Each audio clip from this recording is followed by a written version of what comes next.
Oo. Yung mukha ko okay na? Hmm. Haggard, hindi naman mukhang haggard. Hindi naman. Hello guys, good afternoon! Ayan, interview natin yung pasyente natin na nag-avail ng libreng therapy at libreng crystal oil. Galing naman ni Lord, no? Amen. Okay, so pakinggan po natin yung isang pasyente. Sabihin pangalan, apelyido, taga saan, at anong naramdaman after ng therapy. Ano ngayon ang masasabi niya? Ako po si Sulayda Sigaya, stroke patient po na kalahati ng katawan ko po ay na-stroke. Pero po ngayon nagpa-therapy ako sa Terninit. Iba po yung naramdaman ko. Hindi po ako makasulat dati. Nagpapractice po ako sa bahay pero iba po ngayon. Nakakasulat na po ako. Naiintindihan na po yung sulat ko ngayon. Asa mga kamay ko po na igagalaw ko na pong isa-isa ko pong Igaganon? Naiiyaan ako po isa-isa. Dati po hindi ko may ano. Tapos salamat po ako sa kay Sister Nita, Sister Rita, sa libreng therapy po nila. Okay yung paa. Kanina. Yun po ang akin pa rin po. Nagaang-gaan na po ang pakaramdam. Sarap-sarap po ng pagka-hot compress at paglalagay ng crystal oil po. Eh yung leeg. Magaan din po ang pakaramdam na maayos. Ang ganda kanina, di ba? Laki na. Matigas po ang leg ko kanina. Sa ngayon po, magaan na po ang pakaramdam ko. Sa pagilid po ng Sister Nini. Eh yung mata. Kanina. Ngayon po, okay po ang aking mata. Nakokontrol ko na po ang Pikit. iyak ko po. Kasi dati po, luha po ng luha. At saka po ang aking bibig. Ngayon po, hindi na po ako masyado. Mas magaan po ang pakaramdam. Mas mabilis po ang paggaling ko po. Eh yung mga likod na sabi mo kanina na namamanhid. Kasi Magaan na po ang saka po. Ang diretso po, ang pagtaas po ng kamay ko ay diretso na po, hindi po masakit.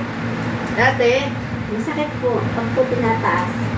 hindi diretso, hindi na ididiretso, di ba? At saka ang tuti ko lang po ninidiretso. Oh, sideward. Sideward, ganun, oh. Ayan. Oh.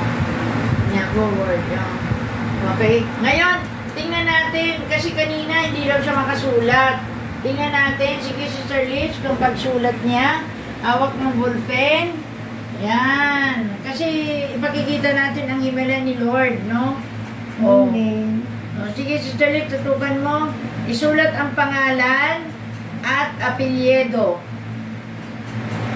Dati, hindi makakasulat. Hindi nakakahawak ng ballpen.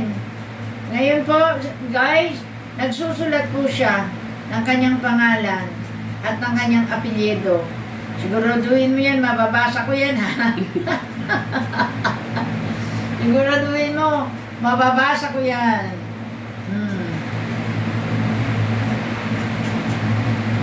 Ayan, oh guys, ang galing na. Kanina, ang titigas ng mga daliri, ang titigas ng mga paa. Oh, kinakaroon niya, oh, nakatutok talaga, oh. Kaya, Amen. back to work na siya, no? Oh, siya po ay factory worker. Oh, kaya, masipag. Ngayon, oh. Dati, ang mga kamay niya, gano'n, no? Tigas po. Ang tigas. Kanina, kaya inikot-ikot, tinerapi, nag-compress, at pinalibre ko po ng crystal oil kasi huli na po sila eh. Biyaya po ni Yahweh. Apat na po yung nakaalis. Amen. Naghintay sila, kaya sabi ng Lord, libre mo naman sila ng therapy at saka crystal oil. Kaya ayan, libre ng therapy at crystal oil. Ano, naintindihan na? Okay na. Ano, babasahin ko. Akin na. Talaga? Sister Liz, oh, kita? Ano to? Sulayda. Oh, kita, Sister Liz, pakita mo sa... Ayan nga, ano na. Nakita sa ano? Sa video? Oo. Oh, ayan. Ayan. Oh, palakpakan! Nakakasulat. Ilang buwan hindi ka nakakasulat. Mula po nung na-stroke po ako. Kailan ka ba na-stroke? Nung pong October? October 26 po. Talaga? Yung kamay ni... 2023 po. Talaga? Hindi ka nakasulat? Hindi po. Okay. So, ano masasabi mo ngayon kay El Shaddai? Thank you po. Salamat po kay Yahweh El Shaddai sa ginamit po niya kayo na siya pong kayong ginamit na makapagaling po sa akin. Amen. At buhayin po ang aking dugo at ugat sa aking mga kamay at paan. Kaliwan, ang kanang kamay ko po. Buhay na, di Thank ba? you, Lord. Amen. Amen. Okay. God bless us all. Yeah. Don't forget to like, share, and subscribe. Amen. God bless. Thank you po.